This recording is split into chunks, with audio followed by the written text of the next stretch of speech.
This is Elkhorn Middle School. For some people, this can be their favorite place, and others, a living nightmare. In this documentary, we would like to find out from students and teachers alike whether school affects their mental health, for better or for worse. We will be interviewing many students and teachers to find out the answer to this question. Let's hear from our students first. Hi, I'm Beverly. Most people just call me Bev though, and I'm in 8th grade. Okay. Do you think school can be stressful? Yes, definitely.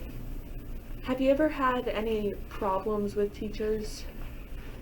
I think it depends on how severe problems is, or like considerably.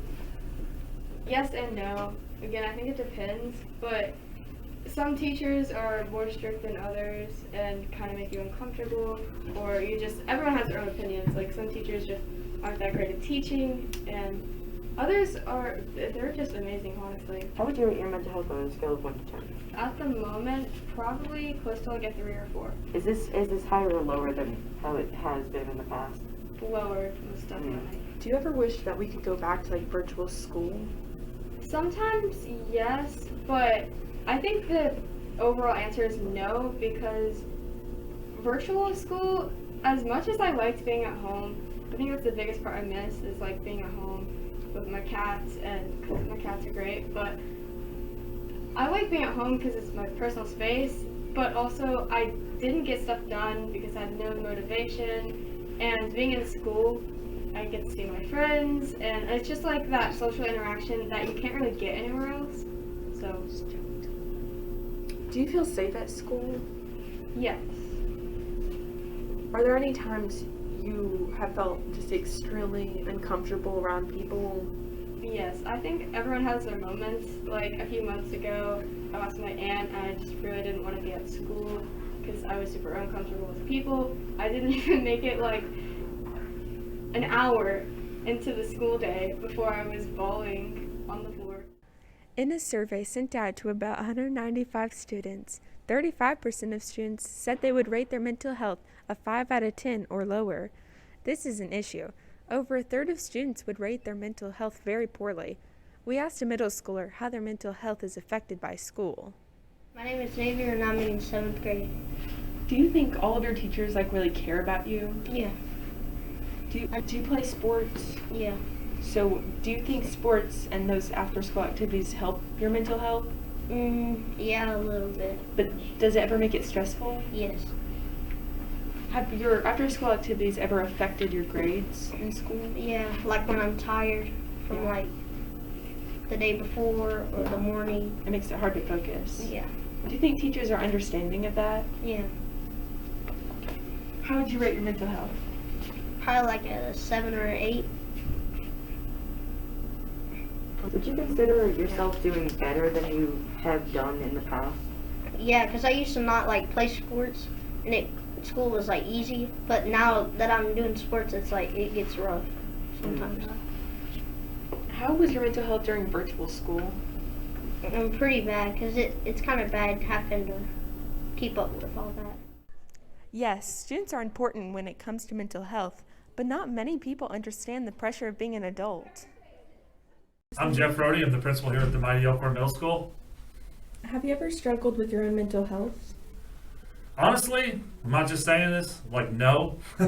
I've always been a very positive person. I mean, I guess you could say though, I wouldn't say it'd be all the time. So more recently, I would say, I think that now it seems to be talked about a lot, but it was a while ago too, where it was talked about a lot too. And I mean, honestly, the science behind it, the actual research science is, if you want to be mentally healthy, you've got to be a positive person.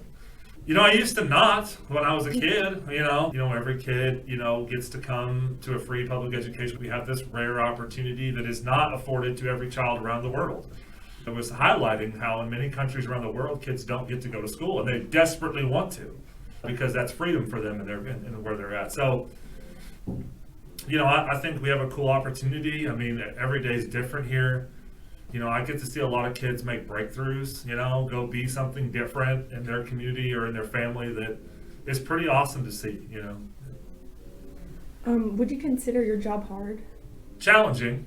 All jobs are challenging. My wife's a nurse, she's a hospice nurse too, so she deals a lot with people passing away and families having to go through that. That sounds pretty difficult, right? My job is challenging. You get kids who, even though it's a great opportunity, don't want it. Or, there's other factors. Or a police officer, right, goes for a routine traffic stop and somebody shoots at him, right? I mean, you know what I'm saying? Like, everybody thinks their job is hard. Everybody thinks their job is difficult. But yeah, our job, this job, whether I'm when I taught, when I was assistant principal or a principal, it's challenging, We had you fill out a form earlier, and Yep. you said that the best thing about your job is working towards a vision that would create a place that would be unique to anywhere else around us. Why is that the best part of your job? I didn't come to Elkhorn to just be here and spend some time. You know what I mean? I came to Elkhorn to try to revamp it and change it. And there was lots of behavior issues. And so, I've never been somebody that's good with mediocrity. I don't just want to be okay. I want to be the best.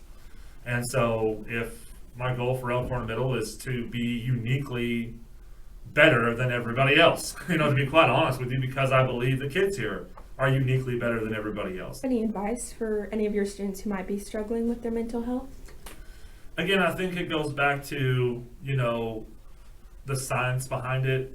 If you want to do something that truly is known to work or proven to work, a lot of it has to do with, and I know it's hard as a kid to stay positive and be positive. It seems like you don't have all the freedoms, you don't get to make all your choices, but we were just talking about this in language arts the other day. I said the great irony, or they were talking about irony. And I said, well, the greatest irony is kids want to be like adults, right? They want to drive, they want freedom, they want to be able to do what they want when they want.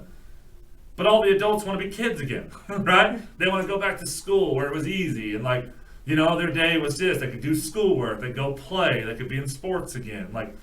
So what I would advise them is, you got to have goals, you got to have vision, you got to have purpose. You got to have a reason for doing what you're doing every day that is for the day, but then also something that gets you through the long term.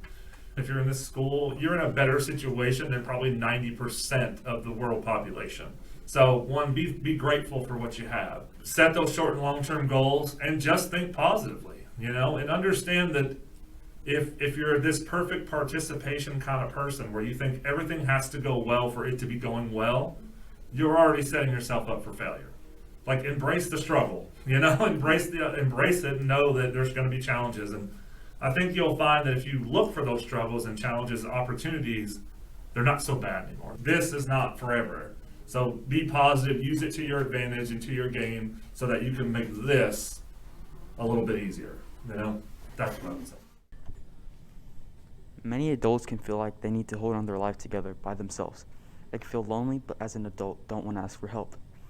In a survey we made, 19 teachers filled out a form. 53% of them said that they are very stressed from teaching. This can be a problem for them if it keeps continuing. 1 in 4 adults experience mental health issues. Now think about it. That could include one of the important adults in your life. Hello, my name is Mr. Roush. I teach 7th grade language arts at Elkhorn Middle School. This is my 4th year teaching, my 4th year here at Elkhorn as well. How would you rate your mental health now on a scale of 1 to 10? I would say my mental health right now is probably a solid 8 out of 10 probably. Well, you said the upside of teaching is working with kids. Mm-hmm. So what makes you like working with kids? I like the roller coaster that is middle school. There's a lot of really fun things, and there's also some interesting things that happen in middle school, especially in 7th grade. You have some really mature kids that can have adult conversations with you, and then you have some kids who are still growing up that still kind of need you and are looking for sort of that adult figure in their life. So I think that makes it really fun. When the kids are having a bad day, it makes it harder for me to have a good day, I would say. So that can definitely have negative effects on your mental health. I think one of the hardest parts about teaching is you're always in front of people, and so you kind of always have to be on. It's not like a lot of jobs where you can just sit at your desk and kind of turn off and be by yourself. You're always around people, so that just requires a lot of energy, which isn't necessarily a positive or a negative. It's just kind of a part of the job where you're always on, I would say. This is Elkhorn Middle School. For some people, this can be their favorite place, and others, a living nightmare. In this documentary, we would like to find out from students and teachers alike whether school affects their mental health, for better or for worse. We will be interviewing many students and teachers to find out the answer to this question. Let's hear from our students first.